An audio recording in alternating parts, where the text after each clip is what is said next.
you're not gonna see someone who's an ambassador for Nike wearing Adidas and promoting that online when they're getting paid to be an ambassador for Nike. You're dressing as a way of showing and not telling people about yourself. Even if you're not what they think you are, people are going to automatically assume what you are depending on how you dress.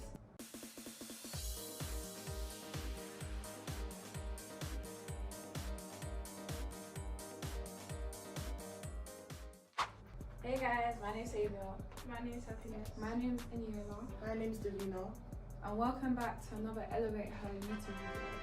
Today we're going to talk about the negative effect social media has on women and females in society, also with the references towards baddies and xyRed. And also how this negatively impacts younger girls as they're growing up.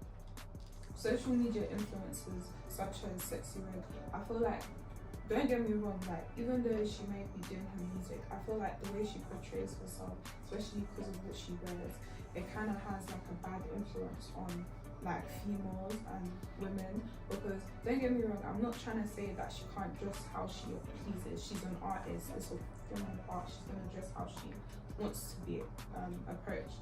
But I kind of like with us women and us females, I feel like if we dress out like that, yeah, it just brings in bad audiences, such as like males saying that we're bops, or males saying that, oh, we're seeking male validation, but it's because we're looking up to artists such as xyRed.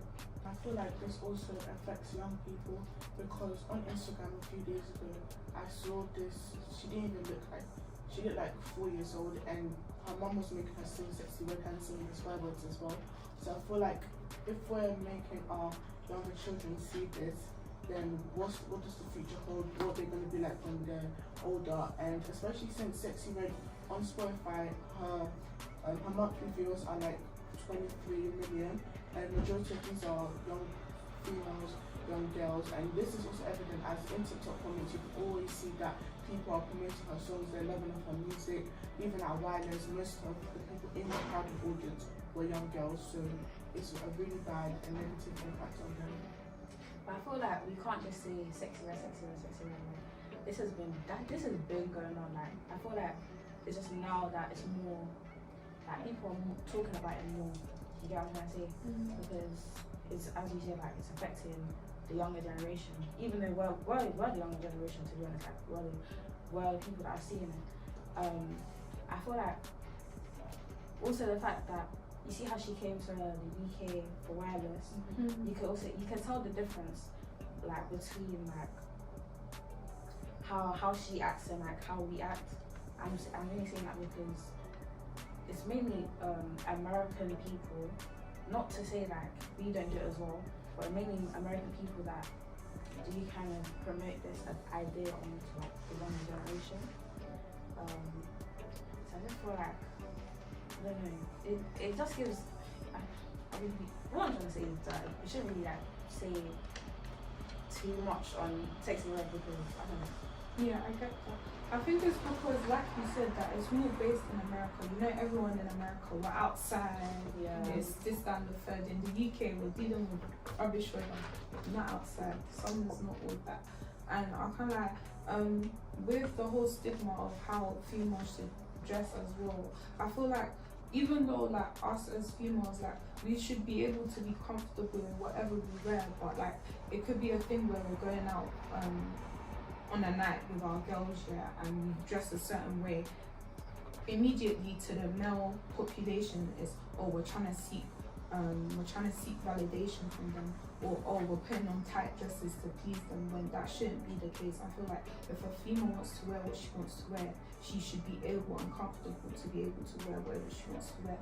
It shouldn't be turned into a whole conversation or scenario that, oh, she's doing this to please him or her. Because don't get me wrong, even though there are females out there that do that, I feel like that shouldn't be targeted on all females.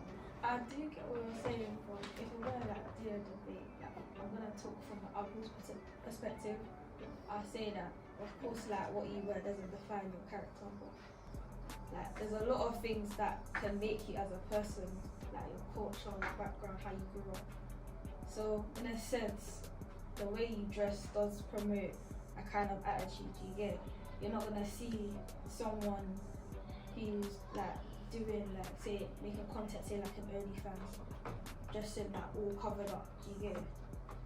They're gonna show part of their body because that's the content they're making.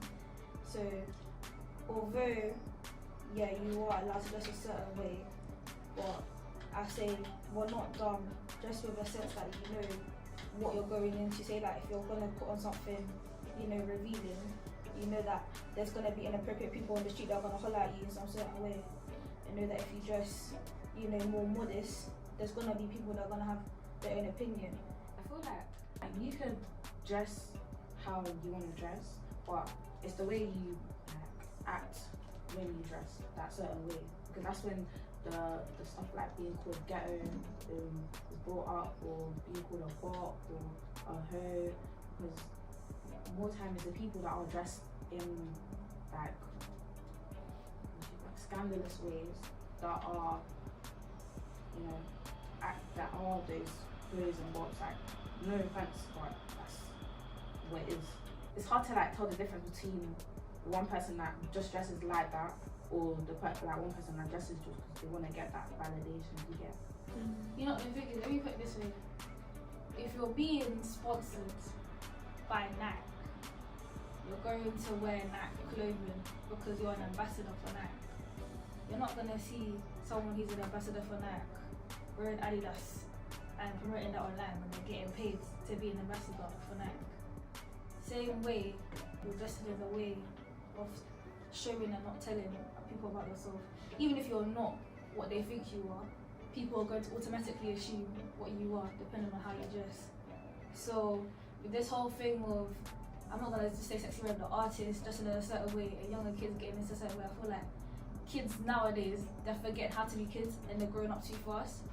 And this doesn't only just cause a problem like for girls or whatever to do with relationships and boys, it causes a problem in families as well, because you have young girls who are trying to grow up fast, 12-year-olds wanting to put on wigs at an early age, and then they feel like they can talk to their elders a certain way because like they're growing up, they feel like they're women now because they're doing what women do, putting on nails, putting on certain clothing, going out at a certain time, coming home at a certain time. So I think this whole clothes thing is more than just clothes on your body, like just wear what you want to wear. Like when you're online, you have an influence on people. Do you get? Bouncing off a point that you made, I also think that it's not just the music that you listen to, but also what you watch that influences these young girls. A show, for example, is Baddies Caribbean, Baddies West, Baddies UK. I feel like it has a very negative influence on the younger generation because the people who go on there are influencers, but what they're actually influencing, they're influencing aggressive behavior, violence, fighting, nudity, and this is evident because in Baddies, all of them have an OnlyFans, all of them promote BBLs, their naked body and all of that, and that has a bad impact on young girls because it could make young girls grow up to think, oh, I need to be like them, I need to look in the same way, I'm going to go get BBL, get surgery, do this, do that, and it's not good. And with Baddies, also, it just it doesn't promote anything good, and majority of their audience are young girls because it's very easy access. Like you can literally go on the legal website, search a Baddies, you can pay for a Zeus membership, which is over £5, and watch it. And if you look at the show, all they're doing is promoting. It's not good. It's like a dark kind of environment. Like no one's friendly to each other. No one's friends. No one's kind.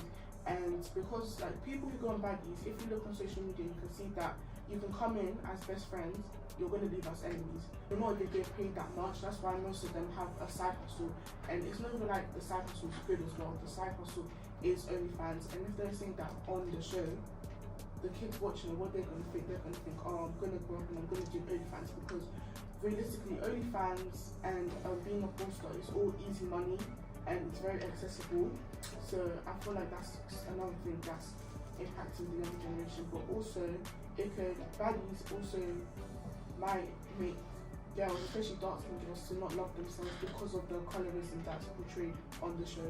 In the UK, it's like there's certain content that you only get judged for, like YouTube, everyone's recording, TikTok, whatever. OnlyFans in the UK, they're not on that type of vibes, but because now like things are becoming more global, like I feel like American culture is coming into the UK. Like I don't think there was a need for UK badders, or badders UK, whatever they call it. I feel like now that's influencing like people here, and then obviously other countries are gonna feel like, oh, trending there, trending here. Why don't we open a UK badders in another country, say like South Africa? Young girls are gonna start moving how they move violently. Like you don't gotta sort things with your hands. I feel like people who are more mature minded, like people that are wise, they know how to keep their mouth sealed. I'm not saying take nonsense, but there's better ways to go around stuff than fighting and violence. Another thing that's promoted online in terms of this baddie thing, not only the fighting and everything, but how they carry themselves in a relationship or whatever. Because most of these people in like baddies or whatever, they're not in like stable relationships.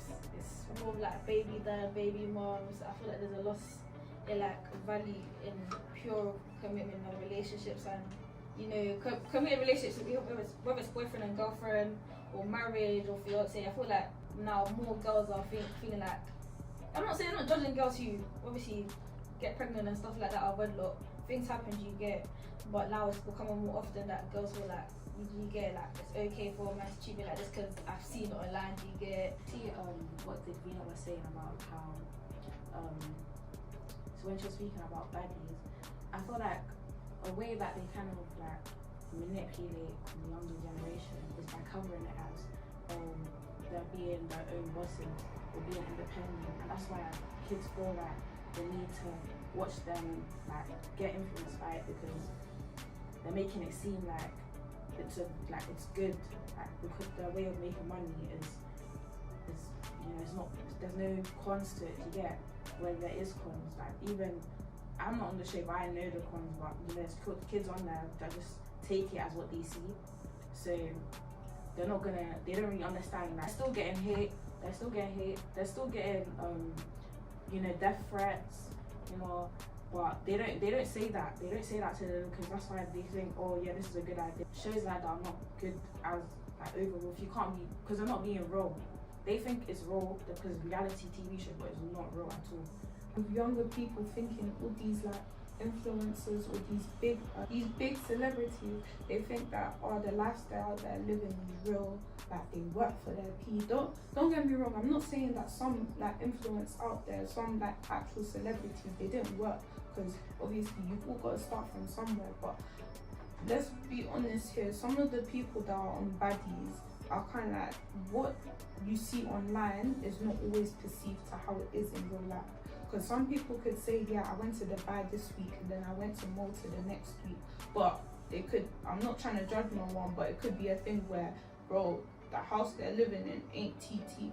So all I'm trying to say is that with all these younger people watching, you've got as an influencer, someone else is watching your steps. It's like me saying, as a parent, what I saw from childhood, I'm gonna look up to you with that because I was in that environment. I watched what you did and I actually focused on what you did. It's the same thing with influence. If you know you've got a big audience, you've got a big brand that watches you, you've got to be smart with what you're doing and what you're putting out online. But you know certain people are going to back you because what they like your brand, they watch you back to back, they know how you are and your big personality.